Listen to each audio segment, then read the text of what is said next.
শুভম তোমাকে। কবি মল্লিকা সেনগুপ্ত। শুভম, তোমাকে অনেক দিন পরে হঠাৎ দেখেছি বইমেলার মাঠে। গত জন্মের স্মৃতির মতো, ভুলে যাওয়া গানের মতো। ঠিক সেই মুখ, ঠিক সেই ভুরু, শুধুই ঈষৎ পাক ধরা চুল। চোখ মুখ নাক অল্প ফুলেছে, ঠোঁটের কোণে দামি সিগারেট। শুভম, তুমি কি সত্যিই শুভম? মনে পড়ে সেই কলেজের মাঠে দিনের পর দিন কাটত কীভাবে? সবুজ ঘাসের মধ্যেই ছিল অন্তবিহীন সোহাগ ঝগড়া।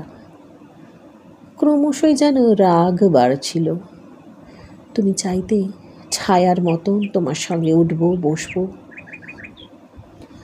আমি ভাবতাম এতদিন ধরে যা শিখেছি সবই ফেলনা, সব মুছে দেব তোমার জন্য। তুমি উত্তম ফ্যান, তাই আমি সৌমিত্রের ভক্ত হব না। তোমার গোষ্ঠী ইস্ট বেঙ্গল, আমি ভুলে যাব মোহনবাগান। তুমি সুচিত্রা, আমি কণিকার।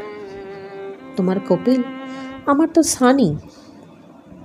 তোমার স্বপ্নে বিপ্লব, তাই আমি ভোট দিতে যেতে পারবো না। এমন তরজা চলতো দুজনে। তবু তোমার ঘাম গন্ধ, সস্তা তামাক, স্বপ্নের চোখ আমাকে টানতো অবুঝ মায়ায়। আমার মতো জেদি মেয়েটিও তোমাকে টানতো প্রতি সন্ধ্যায় ফাঁকা ট্রাম আর গঙ্গার ঘাটে।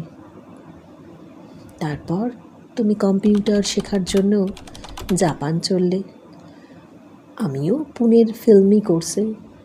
প্রথম খুব চিঠি লেখা, 7 দিনে লেখা 7টা চিঠি। ক্রমশ কমল চিঠির সংখ্যা। সপ্তাহে 1, মাসে 1টা, 9 মাসে 6 মাসে, একটা বছরে একটাও না। ডাকবাক্সের বুক খা খা করে। ভুলেই গেছি কতদিন হলো। তুমিও ভুলেছ ঠিক ততদিন। তারপর সেই পৌষের মাঠে, হঠাৎ সেদিন বই মেলাতে, দূরে ফেলে আসা গ্রামের মতো তোমার মুখটা দেখতে পেলাম। শুভম, তুমি কি সত্যিই শুভম?